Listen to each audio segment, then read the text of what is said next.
from Washington, this is VOA News.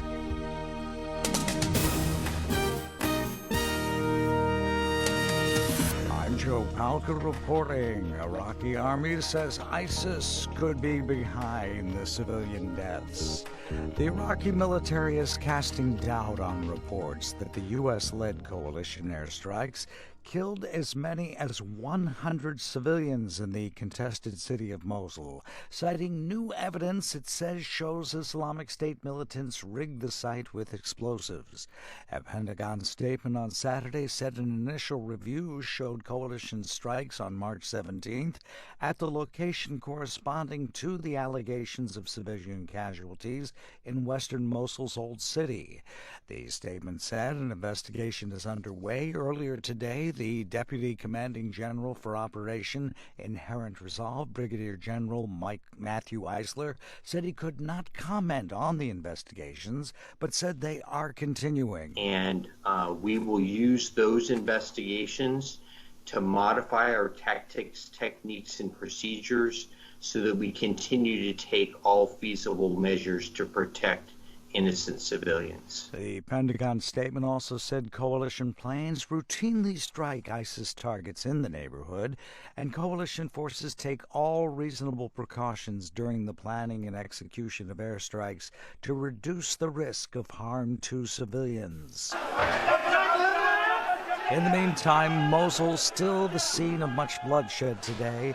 At least 2 people were killed and many others injured after 3 projectiles hit a busy market in East Mosul on Sunday afternoon. East Mosul was declared liberated by the Iraqi government earlier this year, but the battle for control over the western part is still raging.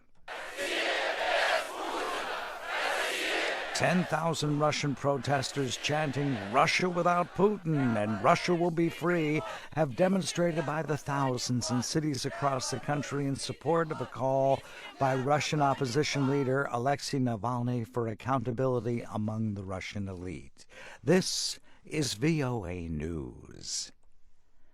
President Recep Tayyip Erdogan rebuked Switzerland on Sunday over a protest in Bern, during which images from the demonstration showed a poster depicting Turkish leader with a pistol pointing at his head. The Turkish president said in the Swiss parliament, "They hang my picture with a gun to my head." The Swiss parliament remains silent in the face of this. "Our foreign ministry made the necessary contacts, and we will do whatever is necessary in the face of this incident."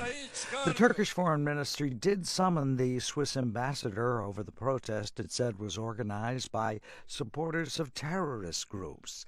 On Saturday, several thousand people, including Kurdish protesters, joined a rally in the Swiss capital calling for a no vote in Turkey's April 16th referendum that could give sweeping powers to Erdogan under a constitutional overhaul.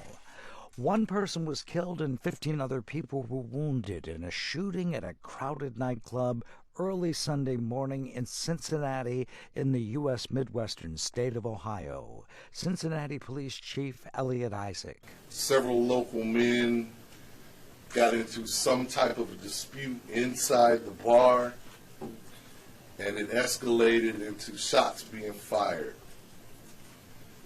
from several individuals. As a result, there were 16 people that sustained gunshot injuries, one of which is deceased. Isaac did not say if the shooters were among those wounded, adding there are a lot of interviews still to be done, a lot of evidence to process.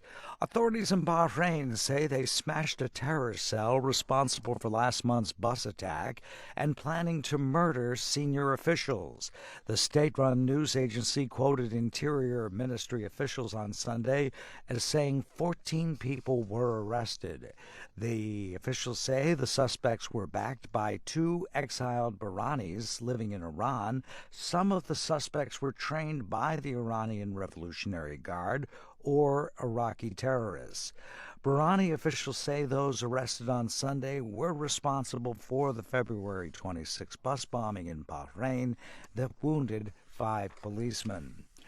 A U.S. counterterrorism airstrike earlier this month in Afghanistan killed an al-Qaeda leader responsible for a deadly hotel attack in Islamabad in 2008 and the 2009 attack on a bus carrying the Sri Lankan cricket team. The U.S. Defense Department is confirming the death of Qari Yassin. Authorities say Yassin was a senior terrorist figure from Baluchistan, Pakistan, with ties to a Taliban group. The airstrike that led to his death was conducted March 19th in province Afghanistan. For more on all these stories, visit our website at voanews.com. Joe Palca reporting from Washington. That's the latest world news from VOA.